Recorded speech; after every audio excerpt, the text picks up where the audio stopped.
dan segenap jajaran pengurus daerah Europin Pemda Lampung yang sangat kompak, sangat konsen terhadap pengembangan keilmuan bidang optometris ini, khususnya untuk pelaksanaan webinar. Yang saya banggakan dan saya hormati segenap para narasumber yang hadir, yang akan memberikan ilmunya, semoga ilmunya bermanfaat, khususnya Bu Fairuz Hamid Umar Bahashwen, Optom Hons, MSc, Ibu Nurzalena, AMDRO Optom Hons, dan Mas Suhendro, AMDRO. Ini adalah kolaborasi yang sangat baik sekali. Ada akademisi, praktisi, praktisi dan industri. Ini adalah suatu kolaborasi yang sangat baik sekali untuk mendukung terciptanya penanggulangan gangguan penglihatan, khususnya yang merupakan kompetensi optometris. Terima kasih kembali saya sampaikan yang saya hormati Direktur Rumah Sakit Abdul Muluk selaku fasilitator Lembaga Pelatihan Terakreditasi Kemenkes, dan juga Esilor sebagai sponsorship dalam pertemuan webinar pada pagi hari ini, dan juga rekan-rekan sejawat optometris baik level 5, level 6, dokter spesialis mata yang mengikuti webinar pada pagi hari ini, yang saya banggakan dan saya cintai. Pertama-tama marilah kita panjatkan puji syukur kita kehadirat Allah Subhanahu wa taala, karena dengan rahmat ridho dan hidayahnya kita berkumpul secara virtual dalam acara webinar dengan tema The Ins and Outs of Progressive Myopia yang diselenggarakan oleh Europin Lampung Manajemen. Luar biasa. Merupakan sebuah wadah yang strategis untuk memperluas pengetahuan, memperdalam pemahaman, serta memperkaya wawasan kita mengenai isu kesehatan mata yang semakin relevan di era digital saat ini. Melalui webinar ini, kita akan mendalami berbagai pendekatan terapi kontrol miopia yang telah dikembangkan dari penggunaan OTOK, terapi atropin, hingga lensa optalmik dengan berbagai variasi desain. Setiap instrumen terapi memiliki kelebihan, keterbatasan, serta tingkat efikasi yang berbeda, sehingga diskusinya nanti, pemaparan nanti, dan pemberian ilmu nanti akan diharapkan memberikan gambaran komprehensif mengenai bagaimana metode-metode tersebut dapat diaplikasikan secara tepat sesuai kebutuhan pasien. Selain itu, penting bagi kita untuk memahami bahwa penanganan miopia progresif tidak hanya bersifat klinis, tetapi juga edukatif. Peran optometris saat ini sebagai tenaga kesehatan yang ada di Undang-Undang 17 tahun 2023 dalam memberikan informasi yang akurat, membangun kesadaran masyarakat, serta mendorong perubahan perilaku sangatlah krusial. Dengan demikian, webinar ini bukan hanya menjadi ajang berbagi ilmu, tetapi juga momentum untuk memperkuat kolaborasi antar profesional dalam upaya meningkatkan kualitas pelayanan kesehatan mata di Indonesia. Seperti yang pernah saya sadur oleh Cindy Tromans, ya, Presiden World of Council Optometrists, collaboration is fundamental to the future of eye care. Yakni kolaborasi adalah fundamental bagi masa depan pelayanan kesehatan mata. Di sini selaku narasumber ada akademisi dan praktisi, kemudian ada industri, kemudian regulasi, didukung oleh organisasi profesi. Ini akan mencerminkan kolaborasi yang sangat baik untuk penanganan gangguan penglihatan di Indonesia. Iropin sebagai organisasi profesi memiliki tanggung jawab moral mendukung peta jalan upaya kesehatan penglihatan Kemenkes dan IPSEC WHO 2030 sebagai garda terdepan atau mitra teknis Kemenkes dalam screening, edukasi, pemberdayaan masyarakat menjaga kesehatan mata sebagai jembatan rujukan katarak, glaukoma, dan retina, serta standarisasi layanan optometri. Saya berharap seluruh peserta dapat mengikuti rangkaian acara dengan penuh antusiasme, menyerap ilmu yang disampaikan, serta aktif untuk berdiskusi. Semoga hasil dari webinar ini dapat menjadi bekal berharga dalam praktik sehari-hari, sekaligus menjadi inspirasi untuk penelitian dan inovasi lebih lanjut di bidang optometri. Akhir kata, Saya ucapkan terima kasih kepada seluruh panitia, narasumber, sponsorship, dan peserta yang telah berkontribusi dalam menyukseskan acara pada pagi hari ini. Semoga kegiatan ini berjalan lancar, memberikan manfaat yang sebesar-besarnya, dan menjadi langkah nyata dalam mengurangi beban miopia progresif di masyarakat. Itu yang bisa saya sampaikan menurut moderator. Kita akan buka webinar kali ini dengan ucapan Bismillahirrahmanirrahim. Wabillahi taufiq walhidayah, walidayah. Assalamualaikum warahmatullahi wabarakatuh. Waalaikumsalam warahmatullahi Selamat pagi. wabarakatuh. Terima kasih, Mas Isu. Terima kasih Bapak Ketua Umum Europin Pusat, Bapak Nova Joko Pamungkas STR SEMM. Eh, minta doanya untuk acara pada hari ini kelancarannya ya Amin. Pak Nova ya. Amin. Terima Amin. kasih atas sambutannya. Assalamualaikum Sama-sama. warahmatullahi wabarakatuh. Waalaikumsalam. Waalaikumsalam warahmatullahi wabarakatuh. Baiklah, kita lanjutkan untuk acara berikutnya yang sekiranya adalah sambutan dari Rumah Sakit Abdul Muluk Provinsi Lampung ya, yang akan disampaikan sama Dr. Gozali, namun beliau ada kepentingan lain, maka berhalangan hadir, maka kita ucapkan terima kasih atas dukungan dari Lembaga Diklat Rumah Sakit Umum Abdul Muluk Provinsi Lampung ya. Baiklah, kita lanjutkan lagi. Untuk acara seremonial pada hari ini akan kita tutup dengan doa. Dipersilakan kepada teman-teman yang non-muslim berdoa menurut agama dan kepercayaannya masing-masing. Untuk yang muslim silakan berdoa menurut ajaran Islam. Berdoa mulai.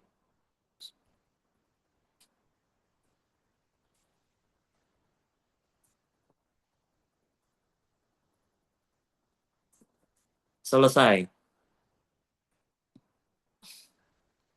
Baiklah rekan sejawat optometris di seluruh Indonesia, para mahasiswa-mahasiswi, dokter umum, dokter spesialis mata yang mengikuti acara pada hari ini. Kita akan mulai masuk ke acara inti setelah tadi acara seremonial ya. Jadi judul pada webinar kali ini adalah The Ins and Out of Progressive Myopia. Jadi kita akan membahas progresivitas miopia terutama pada anak-anak ya, untuk prepare atau persiapan nanti di saat nanti ada miopia booming gitu kan, yang beredar di dunia kesehatan mata ke depannya akan terjadi seperti itu. Makanya untuk meminimalisir dan mengantisipasi itu, maka kita sebagai organisasi profesi yang membidangi di bidang kesehatan mata ikut andil untuk memberikan wawasan dan memberikan pengetahuan kepada rekan sejawat semua bagaimanakah cara untuk manajemen dari progresivitas miopia tersebut. Baiklah, para peserta semua, kita akan mulai dengan materi yang pertama, dia dengan judul All About Progressive Myopia ya. Jadi dengan narasumber yang pertama adalah Ibu Ferus Umar Baswen, Bioptom, Hons, Master Science Optometri. Sekarang saya mau coba cek dulu. Ferus sudah masuk di Zoom kah? Sudah Pak Isyu. Oh, sudah Ibu. Selamat pagi. Selamat pagi. Sehat Ibu. Alhamdulillah. Ya, Ibu, nanti sebelum acara kita serahkan ke Ibu, akan terlebih dahulu kita tampilkan CV Bu Ferus ya, kurang lebih 5-10 menit lah kurang lebih, yang nggak lama-lama, intinya biar peserta juga mengenal Ibu Ferus. Jadi di mana Ibu Ferus ini adalah bisa dibilang sudah sering ngisi acara webinar di Europin Panggal Lampung ya, dan subhanallah ilmunya sangat bermanfaat untuk teman-teman optometris di seluruh Indonesia. Berikut adalah CV Ibu Verus. Dipersilakan untuk rekan sejawat semua untuk melihat sekilas, tapi jangan di screenshot ya, atau jangan disimpan ininya data dirinya. Ini hanya untuk perkenalan. Oke, cukup ya. Silakan Ibu Verus untuk memulai memberikan materinya. Nanti akan dilanjut ada pertanyaan dari peserta. Boleh? Silakan Ibu Verus dimulai. Baik, terima kasih Pak Isyu. Saya akan share screen sebentar ya. Oke.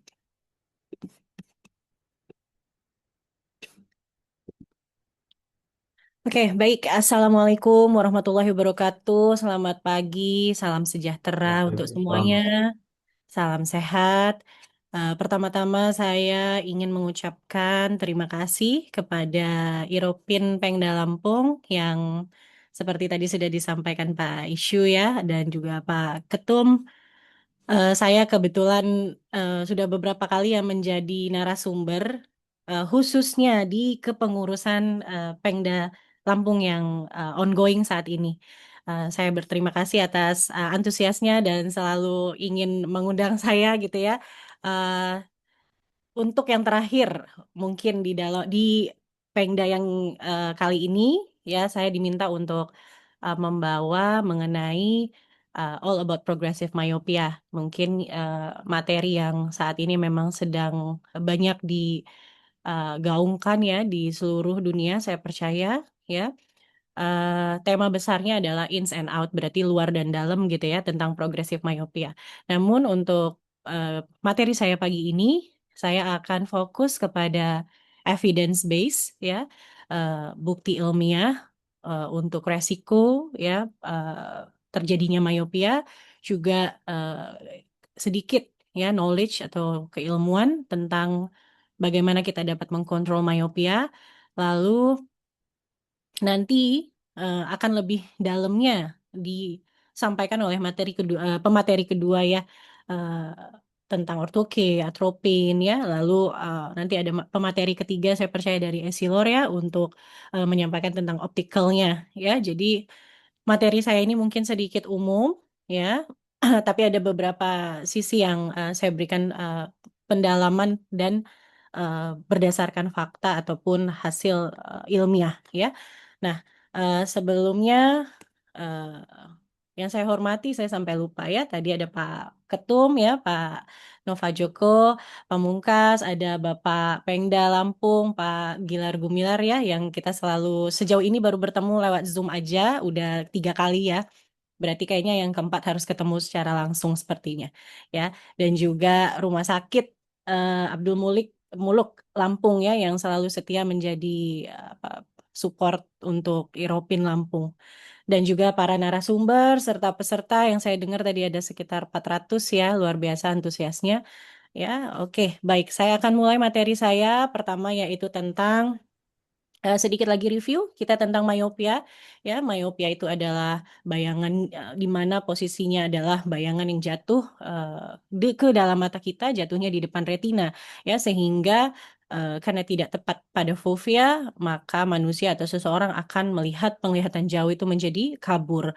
Myopia ini salah satu kelainan refraksi, ya, disebabkan oleh panjang bola mata atau axial length. Mungkin nanti axial length ini akan kita bahas juga di materi ini agak sedikit lebih dalam ya. Jadi myopia ini dikenal dengan panjang bola mata yang terlalu panjang ya, axial length yang elongated ya. Di dunia klinis ya kita tahu myopia punya banyak sekali klasifikasi ya, bahkan sampai 6 klasifikasi how to classificate myopia ya. Tapi yang paling umum kita gunakan untuk progresivitas myopia itu adalah klasifikasi berdasarkan degree-nya ataupun besarannya. Di mana kita tahu low myopia atau myopia rendah masuk di dalam kategori -3 ke bawah, moderate myopia -3 sampai 5,75 ya, lalu high myopia yang paling prominent ini adalah di atas -6. Nah, eh, kita juga perlu tahu kenapa myopia ini bisa terjadi Nah, kita juga perlu mengetahui ada proses fisiologis sebenarnya di setiap manusia yang dilahirkan ke dunia, ya. Itu namanya adalah proses emetropisasi. Artinya sebenarnya semua orang tidak bisa terhindar ya dari proses fisiologis ini. Mudahnya adalah mungkin kita mencontohkannya dengan presbiopia. Ya, semua orang akan tua kalau umurnya panjang, ya. Semua orang mungkin akan mengalami kabur penglihatan dekat yang disebabkan oleh usia. Tapi fisiologisnya itu ada yang lebih cepat, ya, ada yang on time, ada juga malah yang lebih lambat. Ya, tapi semua akan mengalami tapi dengan waktunya masing-masing. Nah, myopia ini juga ya suatu mekanisme positif fisiologis sebenarnya ya di mana mata tuh berkembang ya untuk memastikan selaras komponen-komponen optikal dari setiap manusia itu. Komponen optikal di dalam proses emetropisasi ini ada kornea, ada lensa ya. Jadi semua komponen optikal dan prosesnya kita sebut adalah proses emetropisasi. Saya rasa kita perlu lihat lagi ya, mereview lagi proses emetropisasi ini ya. Eh, Emetropisasi ini sekali lagi tadi saya sampaikan bahwa ini adalah proses fisiologis ya. Jadi normalnya adalah kita semua harus melalui proses ini. Apabila ada masalah ya ataupun hal-hal resiko-resiko ya di sepanjang proses emetropisasi ini, nah hal itulah yang menyebabkan myopia bisa terjadi atau hyperopia bisa terjadi atau kelainan refraksi lah secara umumnya ya. Setiap bayi dilahirkan itu dengan hyperopia. Kalau kita lihat ini table ataupun graf ya, graf yang sangat terkenal, saya rasa sudah dipakai beratus ribu kali ya oleh hampir semua peneliti. Ya, ini di sini setiap anak yang dilahirkan ya harusnya ya akan mengalami sekitar ya 2 sampai 2 plus 2 sampai 2,5 ya hyperopia apabila anak tersebut ya dilahirkan normal cukup bulan tanpa ada kendala-kendala di dalam proses developmentalnya ya di dalam kandungan ataupun setelah dilahirkan ya. Lalu dengan usia panjang bola mata memanjang, kornea menjadi lebih flat ya. Lalu nanti di usia 5 sampai 6 tahun anak tuh harusnya sudah memiliki sedikit hyperopia, masih ada tersisa sedikit. Dan di usia 6 sampai 8 tahun seharusnya anak ini sudah berada di titik emetropia kalau kita lihat pada graf di sini ya. Lalu myopia shift bisa aja terjadi sampai usia remaja di mana usianya adalah 16 tahun. Ini juga nanti berhubungan dengan kapan sih panjang bola mata itu stabil. Ya, jadi eh, saya rasa emetropisasi ini tetap menjadi dasar yang kuat untuk kita dalam mengetahui bagaimana kita mau menekan progresivitas myopia itu. Ya, jadi harus kembali ke inti ya dari dilahirkan anak tersebut ya apakah sudah mengikuti developmental emetropisasi ini ya. Lalu ini ada yang saya garis bawahi bahwa anak-anak yang mengalami myopia di bawah 10 tahun, apalagi ya di 6 sampai 8 tahun ya, di mana harusnya anak tersebut sudah mencapai emetrop semestinya secara fisiologisnya ya. Nah, mereka-mereka itulah yang akan mengalami progresivitasan yang sangat cepat ya, bahkan bisa sampai high myopia sampai ke pathological myopia ya. Nah, ini sedikit tentang emetropisasi.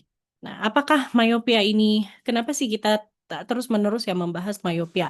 Kalau teman-teman mengikuti, kemarin tuh baru aja terjadi ya myopia conclave ya, ada beratus-ratus orang narasumber menyampaikan bagaimana myopia di lingkungan mereka ya.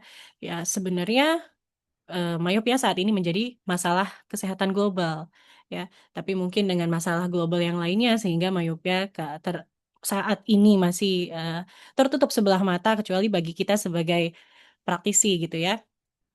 Apakah disebut epidemik? Ya, myopia itu bisa saja karena melihat angka kejadiannya, ya angka kejadian yang cukup besar. Kita semua tahu sudah digaungkan tahun 2050 ya, dibilang 50% populasi dunia ya akan mengalami miopia dan bahkan 1 miliarnya itu akan memiliki myopia atau pathological myopia yang artinya akan sangat sulit untuk kita tekan progresivitasnya, yang akan sulit kita lakukan manajemennya karena dia sudah sampai ke patologis ataupun kelainan retina dan lain sebagainya. Nah, kalau kita lihat tabel ini udah dijabarkan ya, dibagi berdasarkan region-region ataupun wilayah ya, dari mulai Latin Amerika, Asia Pasifik ya, Asia Pasifik pun dibagi lagi tuh dia dengan yang high income, yang status ekonominya. Sebenarnya Brian Holden Institute sudah memberikan kepada kita rincian berapa sih angka kejadian atau prevalence yang akan menjadi makanan kita sehari-hari sebagai praktisi. Saya percaya teman-teman semua di sini praktisi, mungkin ada tadi mahasiswa ya, berarti harus mempersiapkan diri terhadap pasien-pasien yang akan datang ke kita dalam hal myopia. Nah, sebenarnya ada reality check ya. Kita diprediksinya 2050 ya, tahun 2050 ya. Namun sebenarnya hal ini malah udah terjadi di beberapa negara ya. Jepang, Cina, Singapura, saat ini anak sekolahnya high school SMA ya, anak SMA di negara tersebut itu 80% sudah high myopia ya, sudah myopik dan 10%-nya high myopia. Artinya apa? Masalah kesehatan global ini akan datang lebih cepat dari tahun 2050. Artinya memang kita harus bersiap untuk menanganinya, kita harus mengumpulkan atau kita harus memiliki keilmuannya ya, knowledge-nya, gimana faktor resikonya ya, siapa aja mengetahui ya, dan memastikan kita master ya, kita bisa melakukan intervensinya supaya high myopia ataupun myopia ini tidak terjadi di negara kita. Ya, kenapa kita tidak mau terjadi? Ya, tentu saja ini bisa terlihat dari angka prevalence ya yang saat ini ada. Ya, kita lihat paling besar ada di South Asia ya, berarti ada kita di dalamnya ya, South Asia, ada Indonesia, Malaysia, Singapura ya, dan lain sebagainya. Ya. Nah, ini semua angka prevalence myopia teman-teman bisa dapatkan di mana saja dan saat ini memang terus-menerus digaungkan. Tapi yang menjadi kenapa sih kita harus tahu ini semua? Ya, karena myopia memberikan signifikan yang cukup besar untuk kehidupan kita dan juga mungkin kehidupan anak-anak kita, bangsa dan negara kita. Ya, karena dampak dari myopia itu seumur hidup.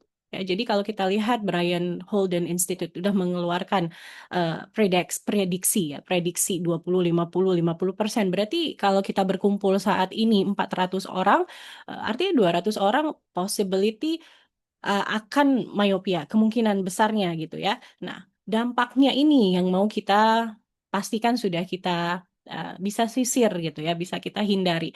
Ya, karena myopia itu mahal, financial cost ya, myopia itu mahal. Bahkan ada juga penelitian yang bilang myopia is only for the rich. Ya, myopia itu untuk orang kaya. So how about the poor? Bagaimana yang miskin gitu ya, yang mungkin penghasilannya di bawah rata-rata. Gimana? Sedangkan myopia progression ini dia akan terus abis itu dia akan menurunkan quality of life. Ya, penglihatannya jadi buruk walaupun sudah terkoreksi. Kalau kita terlambat, ya, kalau kita tidak menekan angka myopia progression-nya, ya, quality of life tentunya orang dengan myopia tinggi yang sudah tidak bisa kita koreksi maksimal, maka independensinya, kemandiriannya pasti akan turun. Ya, kalau dia sudah tidak mandiri, berarti artinya dia nggak bisa bekerja. Ya, dia tidak bisa bekerja, dia tidak bisa, mungkin sulit menghidupi diri sendiri sehingga akan punya ketergantungan terhadap orang lain, mungkin orang tuanya, keluarganya dan lain sebagainya. Ya, artinya myopia ini nggak hanya sekedar, -3, -4, enggak. Tapi ini adalah perjalanan panjang yang dampaknya adalah seumur hidup. Ya. Selain daripada itu, ini juga digaung-gaungkan ya tentang ancaman penglihatan, vision threatening ya, yang menyebabkan kebutaan ya, dari mulai katarak, ablasio dan juga makulopati ya. Ini sudah dijabarkan, dibagi berdasarkan degree of myopianya, besaran myopianya. Kalau -1 sampai -3 dia ada berapa kali kemungkinan terjadinya. Dan ini adalah angka-angka yang fantastis. sebenarnya kalau kita mau duduk dan merenunginya gitu ya. Nah, dan disinilah sebenarnya peran kita juga ya harus masuk di dalamnya sebagai optometris, lalu kemampuan kita dalam merujuk pasien-pasien kita untuk bertemu dengan oftalmologis ya. Jadi di situ multidisciplinary ya. Myopia itu nggak cuma diri kita sendiri saja yang harus menangani gitu ya. Nah, ini adalah angka-angka yang besar sebenarnya ya, apalagi kalau terjadi pada mereka yang high myopia di atas -6 ya. Kita lihat 40 kali kemungkinan makulopatinya. Nah, makulopati ini kan udah masuk low vision ya. Low vision tuh berarti kan independensinya eh bagaimana dia mandiri terhadap untuk hidupnya sendiri saja itu susah ya. Maka ini akan berpengaruh kepada apa? Penghasilan. Penghasilan berarti nanti indeks kapita negara lah secara umumnya ya. Kalau kita mau melihat jauh ke depan sana, ya. So kenapa kita harus tahu manajemen myopia progression ya saat ini? Kenapa kita harus tekan supaya myopia itu nggak meningkat, nggak naik terus, tidak berprogres ya? Nah, karena pergerakannya sangat cepat. Ya, sangat cepat dari mulai normal ataupun mungkin kita sekarang bisa melihat premyopia ya, nanti akan saya bahas sedikit. Myopia, progression of myopia sampai nanti mencapai ke high myopia dan pathological myopia ya. Di sini juga saya sampaikan bahwa kalau tadi di signifikan itu sangat dekat ya dengan kehidupan yang secara umum gitu ya. Tapi kita harus tahu bahwa manajemen myopia itu harus kita lakukan dengan holistically. Ya, jadi jangan cuman memikirkan oh oke kacamata single vision, that's it, cukup gitu ya. Kacamata single vision aja kasih sama anak ini atau pasien ini gitu ya. No, karena sebenarnya tadi kalau kita kembali lagi ke pembahasan saya di awal, myopia ini multifaktorial, multidisciplinary ya. Jadi ada genetiknya, ada strukturnya, ada lingkungannya. Jadi harapannya adalah semua teman-teman yang saat ini ada 367 orang yang ada di Zoom, ya bisa kembali melihat miopia dari pandangan sudut pandang yang berbeda.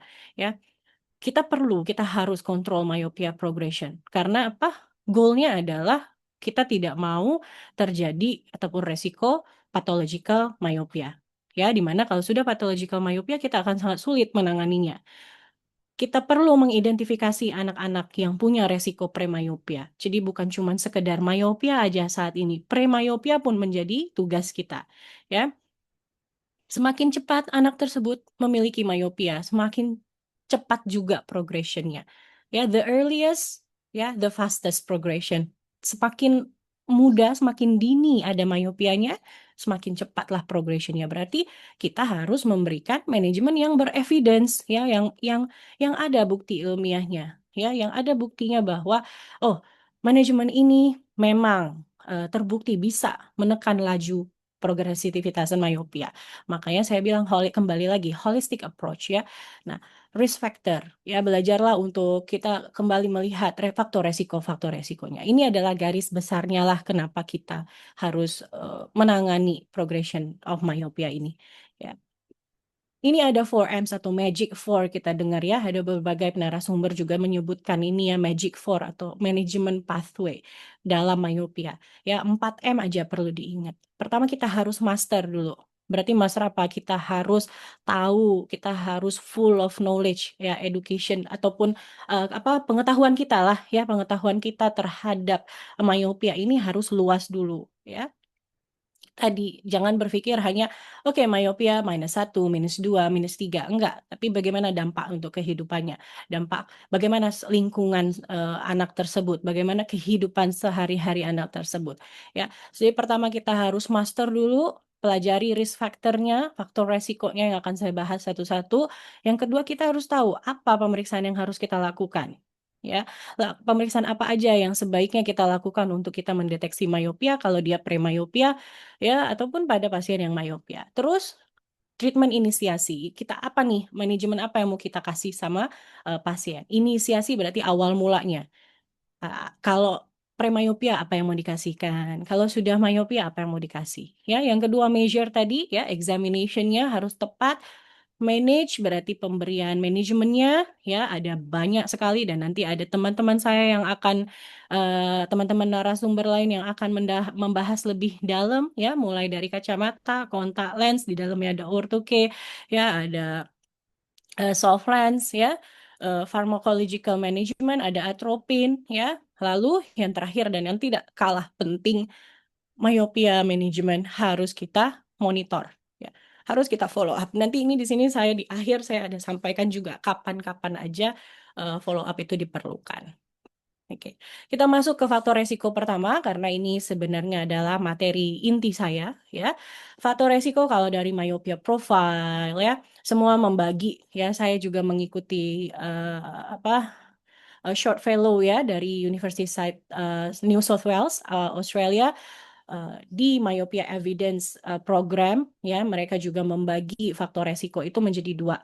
Ada yang masuk dalam faktor resiko fix atau fixed risk factor, ada yang modifiable risk factor. Yang fix ini artinya kita bukan nggak bisa membuat apa-apa ya, tapi ini it's already happening, udah terjadi ya. Tapi kalau modifiable bisa dimodifikasi, artinya ini bisa diubah gaya hidup ini. Berarti kita masih punya harapan ya, atau bisa kita tekankan pada pasien atau pada keluarga pasien untuk melakukan perubahan-perubahan ya. Kalau fixed factor itu ada tentunya riwayat keluarga, genetik ya, etnis, usia, panjang bola mata dan juga refraksi. Kalau modifiable ada time outdoor, pekerjaan dekat ya, near work activity ataupun education-nya ya, electronic device usage, penggunaan elektronik ya, device elektronik ya, dan juga binocular vision. Oke, kita masuk ke fixed factor, sesuatu yang faktor resikonya is already there. Dia sudah ada di situ dan memang anak ini membawanya. Yang pertama adalah parental myopia. Nggak bisa kita pungkiri jika kedua orang tuanya atau salah satu orang tuanya ada myopia, anak tersebut akan membawa 3 kali resiko myopianya. Dan ini adalah scientifically proven. Ya, secara scientific sudah dipastikan, ya sudah diteliti, sudah ada bukti ilmiahnya. Kalau kedua orang tuanya berarti ayah dan ibunya memiliki myopia, maka resikonya bisa sampai 5 dan 6 kali myopia. Ya. Nah, ini parental myopia ini bisa menjadi eh, bahan screening kita ya untuk kapan kita menyarankan anak-anak ini untuk periksa mata. Ya. Nah, lalu ada penelitian ya Morgan dan kawan-kawan menyampaikan bahwa tahu nggak sih kalau faktor resiko itu sebenarnya faktor resiko genetik ya. Artinya yang tadi nih orang tua, salah satu orang tua atau kedua orang tua ya ada myopia bakal menurunkan ke anaknya itu tuh 30%. Tapi salah satu yang tertinggi ya yang menjadi resiko itu sebenarnya adalah pewarisan gaya hidup. Gaya hidup orang tuanya. Artinya gini loh, eh kita tuh sebenarnya berkaca. Anak tuh adalah mengaca dari apa yang dilakukan orang tuanya. Ya, orang tuanya sekolahnya tinggi, artinya sampai level S2, level S3, bahkan mungkin associate professor dan lain-lainnya. Udah kita pastikan ya orang tuanya berarti apa? Suka membaca, banyak pekerjaan dekat, melihat laptop ya dari Senin sampai Minggu kerjanya depan laptop aja, mungkin menulis dan lain sebagainya. Tuntutan pendidikan lah ya. Maka ya anak ini pasti akan berkaca dari itu. Ya, jadi dia mewariskan gaya hidup orang tua. Orang tua suka membaca ya, anak akan suka membaca. Ya. Nah, kalau gaya hidup orang tua yang tadi ya kita sampaikan pendidikannya tinggi, suka belajar ya, atau enggak pendidikannya tinggi tapi suka belajar ya, suka membaca, ya anak akan mengikuti itu. Kalau udah suka membaca, suka melihat dekat, berarti aktivitas luar ruangannya pasti menurun kan? Tidak sering melakukan aktivitas luar ruangan dan anak tentunya juga akan memiliki habit atau kelakuan yang sama ya. Kalau orang tua nggak keluar rumah ya anak kan di dalam rumah juga. Ya, jadi ini juga menjadi faktor resiko yang perlu kita nilai ya dari orang tua pasien kita ya. Makanya di dalam history taking itu kan ada ya eh, pekerjaan, level pendidikan ya. Dari situ sebenarnya kita bisa menyampaikanlah resiko-resiko ini untuk anaknya di kemudian hari. Ya, etnis, suku ya. Eh, kalau suku ini memang paling banyak dilakukan di penelitiannya ya di Asia, karena kita orang Asia ini rata-rata punya suku ya, nah punya etnis. Nah, statistik juga menyebutkan ya bahwa anak-anak yang etnisnya Asia ya punya kemungkinan besar prevalensi miopianya, angka kejadian miopia lebih tinggi dan punya rapid progression ya. Percepatan miopianya itu cepat ya, rapid progresnya ya. Kalau dari ras yang paling tinggi itu adalah orang Asia, baru disambut oleh Caucasian, orang-orang Barat ya, lalu Afrika dan juga African American ya, orang berkulit hitam ya. Nah, ini kita bisa lihat angka-angka presentasenya ya. Bahkan nih South Korea, orang-orang Korea tuh orang Korea Selatan ya, sekarang anak-anaknya lebih dari 75% ya, sebelum umur 13 tahun sudah miopia. Ya, nah, bagaimana dengan kita di Indonesia? Nanti kita harus membuka data ya. Oke, fix factor berikutnya adalah umur. Ini mungkin tadi udah saya sampaikan di awal ya, semakin dini miopianya maka semakin agresif percepatan ataupun peningkatan miopianya. Jadi eh, semakin cepat pasien itu datang, semakin dini pasien itu datang, ayo semakin kuatlah kita, semakin nyolotlah kita dalam memberikan manajemen untuk pasien. Status refraksi sejauh ini kalau berdasarkan penelitian yang dilakukan oleh grup CLEAR ya, CLEERE ini ya, kolaboratif longitudinal evaluations of ethnicity and refractive error ya, masih menjadi prediktor terbaik adalah status refraksi ya. Jadi perhatikan usia dan juga berapa power refraksinya. Is it normal? Apakah itu normal atau apakah itu sudah sesuai standar atau belum? Nah, lihat berdasarkan itu. Ya, CLEAR ini banyak memberikan apa guidelines ya, yang mana yang normal, mana tidak. Ya. Axeleng lagi ya dari CLEAR juga, Collaborative Longitudinal Evaluation of Ethnicity and Refractive Error ini. Dari hasil penelitian CLEAR kita tahu ya panjang bola mata itu dari bagian anterior pole yang depan sampai ke belakang ya, di posterior pole ya, bisa diukur dengan biometri ya. CLEAR hasil penelitiannya menunjukkan ini, normalnya adalah ini. 6-9 tahun anak tuh harusnya punya ataupun perpanjangan bola matanya itu 0,16 mm per tahunnya. So, lebih dari ini, something is wrong. Ya, berarti ada sesuatu nih dan kita harus buat intervensi as soon as possible. Ya, 9-12 tahun harusnya sudah di angka ini 0,08 mm per tahun normalnya. 11-14 tahun 0,02 mm per tahun. Ya, dan ini kita lihat kalau per tahunnya ada kenaikan ya, peningkatan panjang bola mata lebih dari 0,22 mm per tahun, berarti ini akan menunjukkan pasien ini akan memiliki atau akan memiliki ya fast myopia progression. Berarti miopianya berprogres akan sangat cepat. Artinya apa? Manajemennya harus yang evidence-nya kuat ya, yang bukti ilmiahnya kuat. Ya, yang mana? Kalau perlu pun dia bukan single management. Misalnya nggak cuma ortoke doang, mungkin ortoke plus atropin atau apa, optical, ya, DIMS plus atropin dan lain sebagainya. Ya, kalau sudah progresivitasnya lebih dari 0,2 ini, ya. Di Singapura, ya Singapura juga salah satu negara yang genjor-genjoran ya dalam meneliti ya mempelajari kasus miopia di negaranya. Ya, dan itu menjadi keunggulan juga dan juga positif side untuk kita yang di Indonesia karena dari segi lokasi yang berdekatan ya, geographically yang berdekatan, walaupun ethnicity mungkin sedikit lebih berbeda ya, tapi kita bisa lihat hasil mereka dan bisa mungkin sedikit berkaca untuk negara kita gimana ya. Nah, di sini kalau SCORM ya, Singapore Cohort Study ya, mereka sudah punya angka kalau anak laki-laki dengan panjang bola mata 24,08 it's already myopia. Ya, itu pasti myopia dan anak perempuannya sedikit lebih rendah karena memang anak laki-laki akan 0,05 ya, lebih panjang daripada anak perempuan ya. Dan dia sudah punya angkanya ya. Nah, kapan axial length itu akan stabil? Ya, balik lagi ke proses emetropisasi tadi ya. Proses emetropisasi emetropisasi itu tahun 90-an penelitiannya ya, 90-an gitu ya. Dan mereka sudah memprediksi ya, sudah memberikan guidelines ya ataupun dasar sebenarnya buat kita.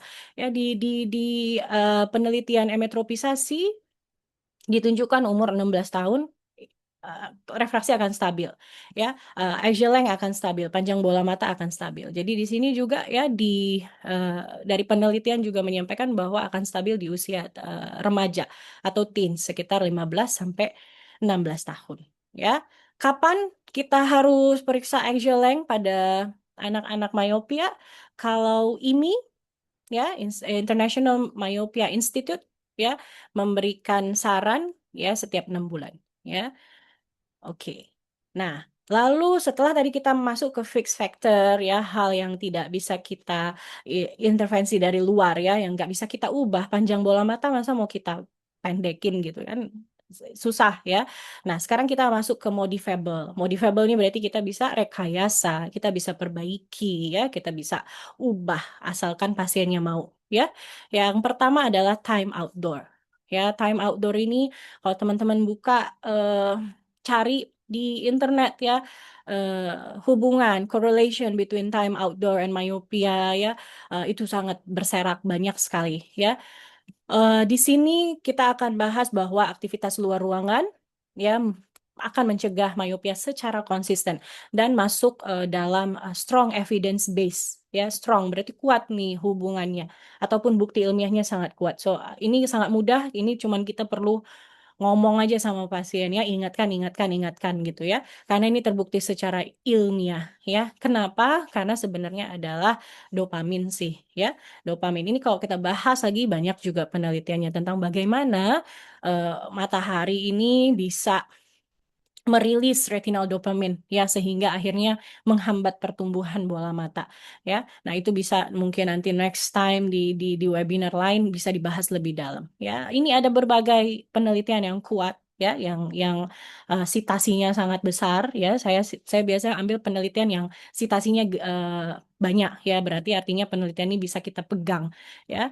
Sydney Myopia Study ya tahun 2003 sampai 2005 ya, penelitian yang panjang ya pada anak-anak di Sydney, Australia, 2 jam outdoor activity, aktivitas di luar ruangan selama 2 jam menurunkan resiko onset. Ya, onset berarti sebelum terjadi ya myopianya. Walaupun anak-anak tersebut tuh banyak bekerja dekat.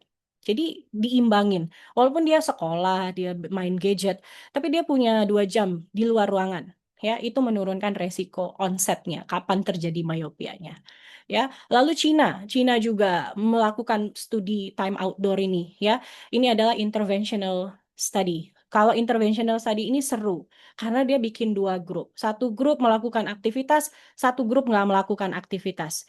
Ya, nama studinya adalah Guangzhou Outdoor Activity Longitudinal. Ini penelitian yang panjang, ya berketerusan. Ya, di sini dilihat bahwa satu grup yang melakukan intervensi, ya melakukan aktivitas outdoor selama 40 menit per hari, ya menunjukkan perbedaan yang signifikan. Ya, terjadinya onset myopia dan juga progresivitasannya.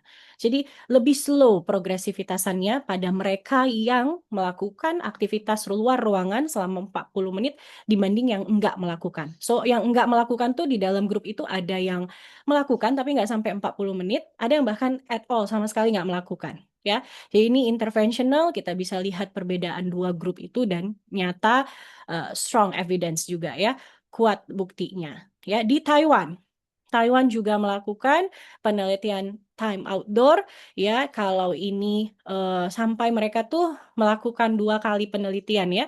2 kali penelitian, yang pertama sampai pemerintah membuat kebijakan baru gitu ya. Meningkatkan pencahayaan di dalam ruangan, tinggi meja yang memastikan postur. Juga jarak kerja sampai melatih anak-anak melakukan vision therapy, eye exercise ya, merehatkan mata di setiap interval 39 menit, nggak sampai 40 menit. Ya, tapi ternyata nggak ada perubahan yang signifikan. Ya, akhirnya pemerintah mengubah kebijakannya dari penelitian yang itu, ditingkatkanlah bahwa oke, 40 atau 39 menit doesn't work out, tidak bekerja, nggak ada nih hasilnya. Ayo kita tingkatkan. Ditingkatkanlah sampai 80 menit per hari. Surprisingly, luar biasa ya, menurun dari 17% ke 8%. Ya, onset of myopianya. Ya, insidensi myopianya menurun dari 17% ke 8%. Ini juga longitudinal study ya 2007 sampai 2011. Ya, artinya myopia ini tadi saya bilang multifactorial, multidisciplinary, kita nggak bisa kerja sendiri. Ya, yang pada sampai akhirnya kalau kita lihat contoh studinya Taiwan ini sampai berpengaruh ke kebijakan pendidikan. Ya, berarti udah level atas. Ini juga tahun 2022, sorry ya.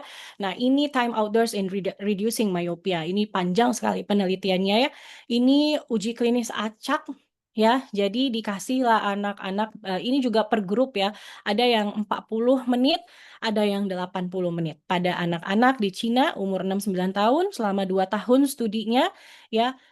Dan hasilnya adalah kurang lebih sama dengan penelitian yang lalu ya, bahwa ada hubungan ya, ada peningkatan yang very significant ya, nampak terlihat ya, antara semakin lama anak berada di luar ya, semakin mengurangi terjadinya myopia, terutama sama mereka-mereka yang non myopik. Jadi yang masih emetrop ini, ayo digembor-gemborkan untuk main di luar ya. Pada anak myopia, aktivitas outdoornya yang di dalam penelitian ini juga menunjukkan perlambatan, ya, memperlambat progresivitasan myopia, dinilainya berdasarkan apa? Elongation of axial length, perpanjangan axial ini. Ya, di dalam penelitian ini juga mereka sampai menyampaikan berapa intensitas ya cahaya yang dibutuhkan. Ya, nah di sini penelitiannya merekomendasikan aktivitas outdoornya 120 sampai 150 menit per hari dengan intensitas cahaya 5.000 lux per menit, atau kalau kita jumlahin, kita akumulasi secara totalnya itu ya sampai 750.000 lux per hari ya, yang bisa menurunkan resiko sampai up to 24%.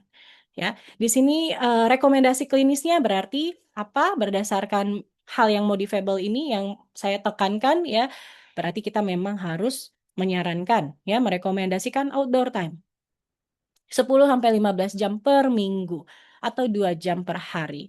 Kalau selama ini kita bilang 45 menit, 45 menit. Kalau di Cina, di Taiwan, di Sydney itu nggak menunjukkan hasil. Ya, berarti harus lebih dari itu. Ya, 2 jam.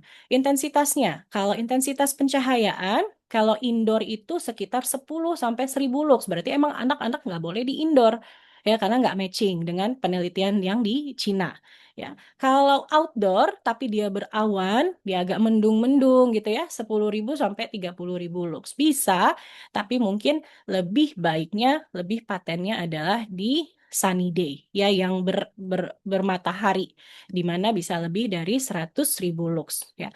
Aktivitas apa yang bisa kita sarankan? Olahraga. Ya, olahragalah di luar. Olahraga kalau anak-anak laki-laki mungkin bisa main futsal, main bola, pokoknya yang di luar ruangan. Ya, main pedal gimana? Main pedal itu masuk di dalam outdoor yang berawan. Ya, jadi looks-nya berapa tuh? Ya, kalau dia pakai apa namanya? Atap ya, nah itu harus dipastikan. Tapi berenang ya, main bola, futsal dan lain-lain. Ya, sarankanlah anak-anak untuk mengurangi kegiatan ekstrakurikuler yang masih berhubungan dengan pendidikan. Taman bermain ya, mungkin saya nggak pasti di Lampung banyak nggak park ya seperti ini. Taman bermain terbuka kayak gini saya nggak pasti. Kalau di Medan susah ya, di Medan di tempat saya tinggal susah. Ya, susah sekali mencarinya. Pantai, kalau di Medan masih ada pantai agak jauh ya, 1 jam 2 jam gitulah dari Medan, tapi ada ya. Nah, gimana di Lampung? Ini bisa dilakukan ya, rekomendasi klinisnya. Yang modifiable berikutnya setelah tadi outdoor, sekarang near work. Near work dan outdoor sebenarnya 11-12 ya. Kenapa bisa terjadi? Karena pressure, tekanan pendidikan. Ya, orang tua di Indonesia biasa sangat kompetitif ya. Apalagi dulu ada ranking-rankingan ya. Sekarang alhamdulillah sudah nggak ada ranking-rankingan, tapi masih kompetitif ya. Apakah ada tugas PR? Kalau sekolah yang banyak ngasih tugas, ngasih PR, ini perlu diingatkan ya. Sekolah jangan banyak-banyak ngasih tugas di rumah, selesaikan semua di sekolah. Ya, les tambahan, kumon, ya, menggambar itu ya, global art dan lain-lain itu semua near work. Kalau anak sudah banyak melakukan near work di sekolah, artinya ya pressure-pressure di luar itu juga sebaiknya dikurangin. Ya, hal ini juga dibuktikan dengan hasil penelitian yang strong, evidence-nya ya, bukti ilmiahnya kuat di Sydney juga ya, menunjukkan anak-anak dengan jarak kerja kurang dari 30 cm dan penggunaannya lebih dari 30 menit meningkatkan miopia ya sampai 2,5 kali ya. Nah, meta-analisis juga ya di Cina, Huang et al. Juga menunjukkan miopia meningkat 2% di setiap 1 jam near work per minggunya. Jadi kalau kita lihat ya, anak sekolah aja sekolah udah berapa jam di sekolah, pulang sekolah masih lagi educational pressure yang lain, les-les, tugas, main iPad dan lain sebagainya mungkin ya. Jadi kalau kita nilai, kita hitung ya, maka near work ini memberikan bukti ya ilmiah yang kuat dari mulai intensitasnya, kontinuitasnya berarti berketerusannya, jarak kerjanya ya sangat berhubungan dan signifikan dengan onset miopia serta progresivitasannya. Jadi sebelum terjadi miopia dan udah terjadi miopia pun sangat berpengaruh. Artinya we have to do something, kita harus lakukan sesuatu ya. Bagaimana dengan electronic device ya, penggunaan gadget ya. Dalam berbagai penelitian, garis merahnya belum terlalu nampak jelas, ya, belum kelihatan evidence yang benar-benar kuat. Tapi kalau kita telusur lagi, digital device itu sama dengan near work kan, ya, sama-sama kerja dekat, ya. Makanya ini ada penelitian yang menunjukkan bahwa kalau dia pakai smartphone, handphone, dan juga komputer, ya, nah itu ada peningkatan miopianya up to 0,33 dioptri di setiap 1 jam, bayangkan ya. Tapi kalau dia pakai TV, dia pakai iPad, enggak. Ya, nah ini mungkin yang membuat belum terlihat garis merahnya ya. Dan ini juga tahun 2012, tapi saya masih mau kemarin mencari lagi, belum jumpa, belum dapat ya penelitian yang mendukungnya lagi. Ya, bahwa ini gaze, pandangan, ya inferonasal. Berarti inferonasal itu ke bawah dan masuk ke dalam. Ada convergen di situ. Ya, ke bawah dan masuk ke dalam. Nah, gaze yang seperti itu, pandangan yang seperti itu hanya membutuhkan 10 menit ataupun lebih untuk menstimulasi perpanjangan bola mata. Berarti semakin banyak kita melihat ke bawah dan melihat dekat atau berconverge, ya, kita menstimulasi perpanjangan bola mata ataupun meningkatkan miopia. Ya, nah makanya timbullah rekomendasi WHO tentang penggunaan screen. Ya, berdasarkan umur ya. Jadi di atas 12 tahun sebenarnya maksimalnya adalah 2 jam per hari ya. Rekomendasi klinisnya ini yang masih paling banyak ya. Penggunaan elbow rule ya. Jadi pastikan sepanjang lengan ya 40 cm ya, satu siku 20 ya, dan juga 2 hour rule. 2 hour rule ini berhubungan dengan outdoor activity ya. BV, bagaimana dengan BV? Ini juga adalah something yang modifiable, bisa kita perbaiki, ya. Nah, anak miopia biasanya atau pre-miopia, sebelum miopia biasanya punya ACA ratio yang tinggi. So, kalau mau lihat ACA ratio, kita harus periksa lah forianya, kita harus lihat dekatnya jarak membacanya, ya. Di sini AIMI juga menunjukkan bahwa membuktikan bahwa high ACA ratio itu ditemukan pada anak-anak premyopia. Jadi kalau dia belum miopia, kita jangan senang dulu. Ya, dia belum miopia, cek dulu ACA ratio-nya, periksa dulu BV-nya, ya, lihat esoforianya, lihat lack of accommodation-nya. BV ini sangat luas ya, sehingga kalau mau kita kaitkan dengan miopia, kita bisa sakit kepala, ya. Oke, bagaimana dengan premyopia? Premyopia itu adalah ini, plus 0,75 ke bawah sampai di atas minus 0,50. Semua anak-anak ya di bawah usia 6 tahun yang sudah ada premyopia, kita harus pertimbangkan intervensinya.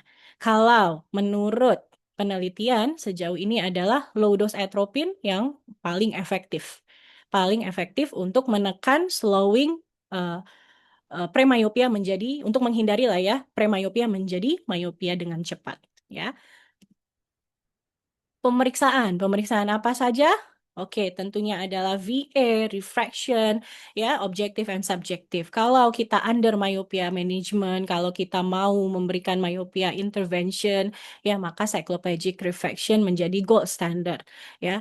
Pemeriksaan BV tadi ya, lack of accommodation, heterophoria, ACE ratio, fundus. Kalau dia high myopia, lihat, pastikan fundusnya fundus high myopia atau tidak, pathological atau tidak.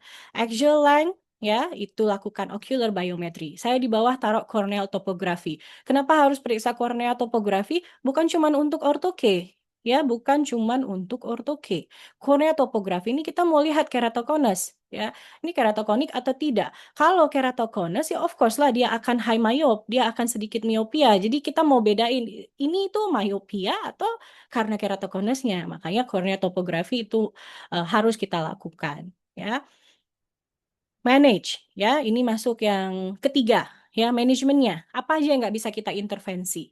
Ya, ini myopia degeneratif, MMD, retina detachment. Kalau pasien ada ini sehingga menyebabkan myopia, maka kita nggak perlu lakukan manajemen myopia yang mahal-mahal itu, ya, karena ini adalah penyakit. Congenital myopia dengan masalah masalah penyakit sistemik, ya, sindrom-sindrom myopia kayak Marfan, Stickler, ya, ini nggak bisa kita lakukan intervensi, ya, kita harus kembali ke rootnya, penyebab utamanya, ya. Kapan manajemen myopia control harus kita mulai? Faktor resiko yang tadi saya panjang lebar itu, ya. Kita lihat fix sama modifiable. Kalau positif langsung gas tancap, ya. Lakukan myopia progression management, ya. Usianya kapan dimulainya dan harus ada dokumentasi myopia progressionnya. Di atas setengah per tahun itu udah garis merah, ya. Kenapa? Kenapa begitu? Ya. Dan perlu diingat dalam melakukan manajemen apapun eh, manajemennya, ya, ortho K kah, optical kah atau apa, no one size fits at all, no one size fit at all, nggak semuanya bisa, ya, diberikan pada semua pasien. Cocok-cocokan lah kita bilang, ya. Makanya kita harus review lifestyle-nya gimana, hobinya gimana, ya, intervensilah sesuai dengan kebutuhan dan jangan lupa sekali lagi financial-nya, ya, karena myopia is expensive, ya, mahal, myopia itu mahal, ya. Ini saya hanya sedikit-sedikit saja manajemen option. Yang pertama ada spectacle, nanti akan disampaikan oleh rekan narasumber, ya. Stylus, myopia, ini masing-masing sudah punya penelitiannya, ya. Manajemen yang kedua, contact lens ada dalam bentuk soft, ya, biar Cooper Vision memberikan hasil yang cukup baik, ya, kalau kita lihat, ya. Eh, Hard lens, ortokeratologi juga gitu, sejauh ini menjadi yang nomor satu paling efektif katanya, dibarengi dengan yang lain juga, ya. Pharmacological option, ya, penggunaan atropin, ini nanti baca, ya, dalam penelitian ini atom study 1, atom study 2, tinggal lihat mau pakai yang mana. Tapi ini tentunya pharmacological kita harus kerjasama dengan ophthalmologist, ya, kalau di Indonesia. Modifikasi lingkungan, ini tadi udah saya sampaikan di dalam near work dan juga outdoor, ya. Kurang lebih sama, ya, elbow rule, 2 hour rule, ya, 60 sampai 40, 45 sampai 60 bergerak di luar, ya. Dan ini ada efficacy of myopia control dari berbagai pilihan dan penelitian, ya. Saya cuma lingkari satu, ya. Yang paling tidak menunjukkan hasil positif adalah under correction. Artinya semua teman-teman di sini yang hampir 400 orang, udah 400 orang, ya, harus memastikan tidak memberikan under correction. Ya. Ini spectacle lens intervention udah saya bagi-bagi, tapi nanti akan dibahas, ya. Semua punya nilai efektivitas, ya. Tinggal lihat berapa persennya. Ya. Terus kontak lens juga seperti itu, ya. Lihat yang mana paling efektif, berapa persentase paling efektifnya, ya. Ini atropin, ya. Jadi masing-masing punya efficacy, ya. Dan juga lihat seberapa panjang bola mata peningkatannya yang paling rendah. Maka itu yang sebaiknya kita pilih, ya. Yang terakhir adalah monitor. Kapan harus kita monitor? Ya, kalau refraksi baseline-nya tentu kita cycloplegic refraction dulu. Ya, setelah kita lakukan cycloplegic refraction, kita berikan manajemen, lalu kita lakukan refraksi ulang 3 sampai 6 bulan sekali, ya, tapi nggak usah cycloplegic. Cycloplegic disarankannya setahun sekali atau jika diperlukan. Ya, axial length, ya, sebelum kita lakukan myopia management harus kita periksa. Monitornya kapan? Setiap 6 bulan. Ya, topografi. Ya, kalau kita berikan ortokeratologi, ya. Kalau kita mau kasih ortoke di awal kita harus topografi wajib, kalau enggak gimana mau fittingnya, ya. Lalu monitornya adalah 1 hari, 1 minggu, 1 bulan, 3 bulan dan 6 bulan, ya. BV kapan? Baseline-nya di awal kita semua harus periksa SCA, lack of accommodation, ya. Monitornya tergantung kita kasih manajemen apa. Kalau kita kasih DIMS lens, lihat NPC-nya, lihat SCA ratio-nya. Kalau ortho-K, lihat ISO-nya, lihat accommodation-nya. Ya, kalau kasih multifocal contact lens, ya, lihat EXO, SCA ratio-nya. Oke. Oke, ini review-reviewnya, monitornya, kapan waktu-waktunya, ataupun schedule-nya. Ya, bisa dilihat kalau kacamata 1 bulan, 6 bulan sekali, kontak lens ada yang 1 hari, 7 hari, 6 bulan. Ya, orthoke yang paling banyak. Ya, orthoke paling banyak reviewnya, ya, monitoringnya. Ya, atropin juga cukup banyak, tapi atropin biasa ditangani oleh ophthalmologist. Oke, jadi dari 4M tadi ya ataupun 4 magic of myopia ya, management pathway, maka sebenarnya adalah dari hulu ke hilir ya kita bisa lihat myopia ini saling berhubungan dan pekerjaannya cukup banyak, cukup berat tapi demi mencerdaskan anak-anak, kualitas hidup yang baik ya, maka ya myopia management itu harus dilakukan ya. Untuk pertanyaan, sharing kasus ya, teman-teman bisa email saya. Mungkin di webinar ini kita tidak cukup banyak waktu. Kalian boleh email saya aktif di email ini.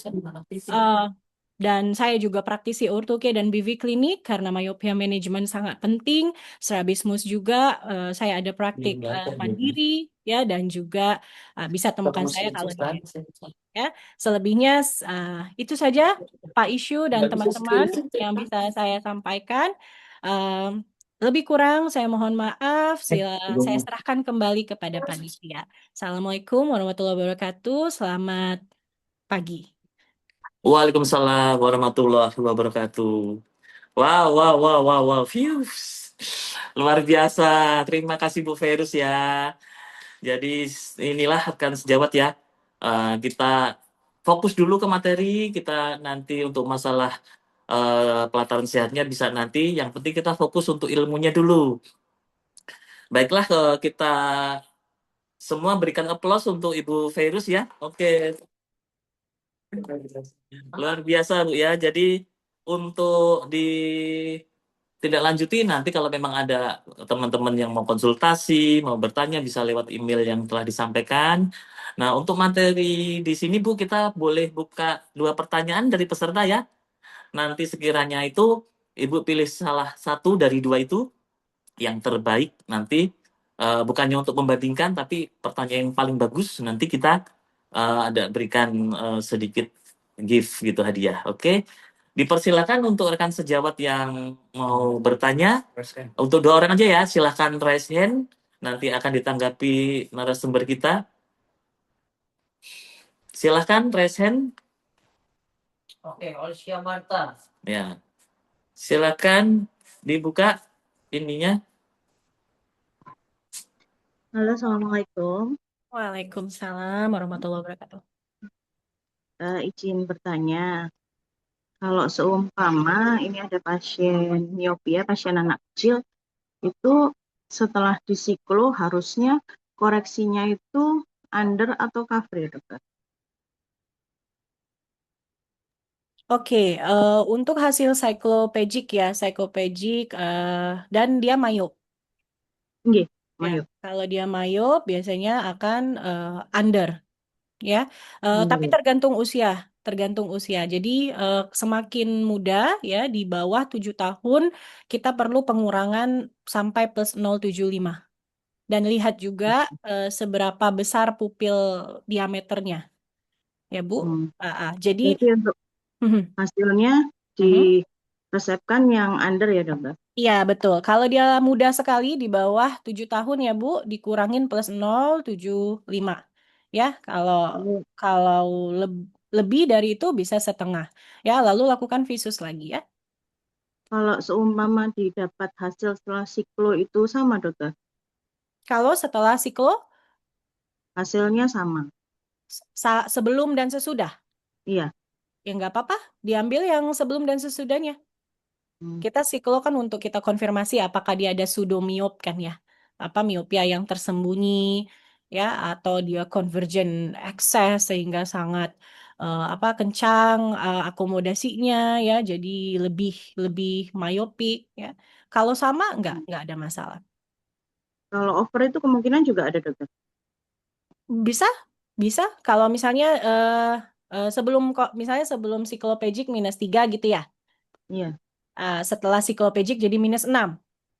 Minus 3,5 atau 3,75. Oh, kalau misalnya sebelum siklo 3, setelah siklo 3,5 ya berarti 3, -3. Karena kan harus kita potong dengan hasil dilatasinya. Oke. Terima kasih. Terima kasih, Ibu. Oke, dilanjutkan untuk penanya kedua, dipersilakan raise hand ya. Walaupun tadi narasumber sudah menjelaskan dengan detail dan lengkap, tapi siapa tahu ada yang masih penasaran. Silahkan, boleh raise hand satu orang. Eli Condro. Silakan Ibu Eli Condro ya.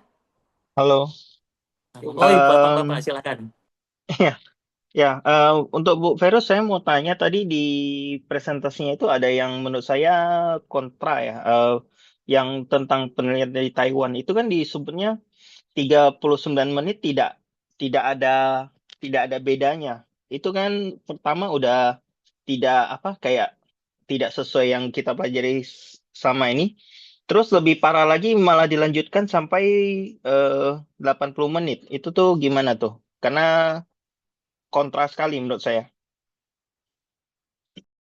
Oke, terima kasih. Itu hasil penelitian, Pak. Nama penelitiannya adalah Taiwan School Children Vision Care Program tahun 2007 sampai 2011. 39 menit ya, itu menunjukkan dia tidak ada perubahan signifikan. Ya, berarti ada perubahan tapi tidak signifikan. Baru mereka tingkatkan menjadi 80 menit. 80 menit itu kan 2 jam ya. Kalau kita lihat dari kesimpulan saya tadi, akhirnya berapa kesimpulannya dari berbagai penelitian? Menunjukkannya 2 jam kan? Ya, menunjukkan bahwa 40-45 menit itu tidak efektif. Jadi didukung oleh penelitian yang terakhir 2022 di Cina ya menunjukkan bahwa yang 80 menit lebih efektif. Jadi kalau dibilang apa fenomenal atau apa tadi katanya ya tidak ini ya namanya penelitian. Penelitian itu kan melihat yang mana yang efektif, mana tidak efektif, lalu dijadikan pegangan. Makanya penelitian ini dilanjutkan yang di Taiwan ya, dilanjutkan sampai mengubah kebijakan pendidikan oleh pemerintahnya gitu. Ya, jadi perubahan itu ya perlu dilakukan dan kalau nggak ada penelitian siapalah kita yang bisa apa namanya bercermin dari itu. Dengan penelitian ini kan membuktikan ya. Dan juga sebenarnya kalau Bapak dengar lagi tadi tahun 2003 sampai 2005 di Australia itu 2 jam. 2 jam itu kan nggak 40 menit ya. 2 jam itu 60 menit. Jadi sebenarnya sinkron kok. 2 jam tuh sinkron.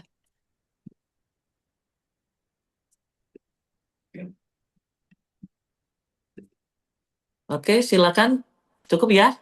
Atau Pak Prima tadi kayaknya dia udah raise hand duluan. Saya lihat. Silakan saya kasih boleh satu lagi Pak. Oh, boleh. Silakan. Pak siapa? Silakan, Pak. Prima tadi. Prima, silakan. Pak Prima, silakan. Halo Bu, Assalamualaikum warahmatullahi wabarakatuh. Waalaikumsalam Pak. Dengan Prima Bu, dari Padang Bu. Hai, salam Ya, kenal. salam kenal Bu. Saya mau tanya Bu, Ya. tadi kan saya lihat presentasi Ibu tentang risk factor ya. Mhm. Berarti risk factor itu bisa dari anamnesa aja berarti ya Bu ya. Betul sekali, betul. Nah, berarti kan nanti kita susun pertanyaan-pertanyaan, kita jadikan ini ya, anamnesa yang bisa jadi baku untuk mendeteksi risk factor dari progresi miopia seseorang anak gitu, Bu. Betul, betul sekali, setuju. Boleh disusunkan nggak, Bu, apa aja gitu, Bu? Oke, sebenarnya kan Pak, saya kasih hintnya aja ya Pak Prima ya. Sebenarnya di dalam SOP anamnesa ya, kalau lihat di Clinical Procedures of Optometry ya by Carlson itu sebenarnya udah disusun dan semuanya itu udah masuk di dalamnya. Family history, environmental ya, lingkungan itu sebenarnya udah masuk di dalam anamnesa. Nanti coba nanti saya ketikkan ya nama bukunya atau nama apa rujukannya untuk Bapak lihat kembali. Dan satu lagi, kalau kita punya praktisi sendiri, kita kan udah punya nih buku pegangannya sebagai dasar ya, bagaimana melakukan anamnesa. Namun jika Bapak rasa perlu untuk ditambahkan lebih detail, itu nggak ada masalah. Anamnesa itu very flexible, ya sangat fleksibel. Bapak boleh tanya apa aja sama pasien. Yang penting apa? Privacy dijaga. Ya, makanya ruangan pemeriksaan itu sebaiknya tertutup. Ya, kalau ada hal-hal yang Bapak mau tanyakan dan itu privasi pasien, tapi pasien ada yang mendampingi, kita punya hak untuk menyampaikan kepada yang mendampingi untuk tunggu dulu di luar, ada yang saya perlu tanyakan. Jadi jangan terpaku pada anamnesis ya. Bapak boleh tanya apa saja selama itu masih berhubungan dengan keluhan yang dirasakan oleh pasien dan juga masih berhubungan dengan sindrom-sindrom ataupun hal-hal yang merujuk ke hasil pemeriksaan Bapak. Misalnya ada yang aneh ya, saya bisa kasih contoh mungkin ya untuk mempersingkat. Misalnya ada ruam tuh Pak di daerah matanya ya, sepertinya ini virusnya berhubungan dengan seksual ya. Tapi kalau dilihat dari status menikah belum menikah gitu ya. Nah, Bapak bisa suruh orang yang mendampingi keluar, lalu Bapak tanyakan, apakah ada berhubungan seksual dengan orang asing dengan ini? Karena apa? Karena itu HPV, ya penyakit kelamin yang berhubungan ke mata. So kita boleh tanya apa aja, nggak mesti mengikut runtutannya ya kita periksa standarnya ya, anamnesanya standar. Tapi di luar dari itu, it's flexible berdasarkan keluhan dan juga sign, tanda-tanda yang diberikan oleh pasien. Ya, nanti saya ketikkan bukunya apa. Miring ya kacamatanya. Cukup Pak Prima menjawab kah? Oke, sepertinya sudah ini Bu, sudah tidak on lagi. Oke, Oke. ya ini untuk semarkan sejawat ya, berkaitan dengan tadi paparan yang terakhir dari penanya, kemudian dijawab sama Ibu Verus. Ibu ada buku referensi tentang itu tadi ya, tentang anamnesa segala macam. Nah, Ya. kebetulan ini juga PPI Ropin sudah menyusun buku untuk pedoman organisasi. Oke. Dia isinya tentang SOP-SOP itu kan segala macam dan tindakan itu. Silakan nanti untuk teman-teman ya, untuk rekan sejawat yang memerlukan buku ini bisa dipesan di iropin.org. Nah, kemudian misalkan nanti ke depannya akan dibikin edisi kedua, bisa kita memberikan masukan ataupun memberikan juga penambahan-penambahan apa yang perlu disempurnakan karena sebuah karya itu sudah bagus dimulai, kemudian bagaimana kita melanjutkannya nanti untuk membuat buku-buku pedoman yang semakin lengkap dan semakin mengikuti ini ya, mengikuti kondisi secara faktual sekarang gitu. Bisa dilihat di layar itu sudah di-share ininya, buku covernya. Harganya Mas? Berapa? 235.000 harganya. Silakan dipesan. Kita istilahnya sebagai salah satu pengurus daerah juga istilahnya menyampaikan itu, siapa tahu diperlukan sama rekan sejawat baik di klinik, rumah sakit maupun di optik masing-masing. Oke? Udah Mas? Baik Ibu Verus, Ibu bisa memilih salah satu penanya yang terbaik, nanti akan mendapatkan hadiah sedikit dari panitia sebagai apresiasi keaktifan dan kegratisan peserta. Baik, terima kasih semua penanya. Saya sangat menghargai semua pertanyaannya. Mungkin yang agak erat hubungannya ya dengan materi saya. Mungkin yang pertama Bu siapa tentang cycloplegic ya? Iya. Cycloplegic. Oh iya, Ibu siapa? Tadi. Ibu Alicia Baik. Marta ya. Nanti bisa kontak person narahubung panitia yang ada di ini flyer ya. Nanti akan disampaikan ininya. Oke, Bu Feris, terima kasih banyak teman diskusi saya di grup Science. Nanti insya Allah narasumber kedua juga Bu Lena juga. Semoga bisa menyampaikan materi keduanya itu lebih detail ke masalah atropin dan ortoke. Baik Ibu, terima kasih. Sampai jumpa lagi. Semoga kita nanti bisa ini ya, off air ya, bisa ketemu. Nanti kalau European Lampung ada gathering ya, kita Amin. undang sebagai kehormatan, insya Allah. Terima kasih. Amin. Iya. Baik Terima Bu, kasih. Ibu dipersilakan kalau memang masih mau stay di sini boleh. Kalau memang ada keperluan lain mau meninggalkan webinar juga nggak apa-apa. Oke, Ya terima Bu. kasih.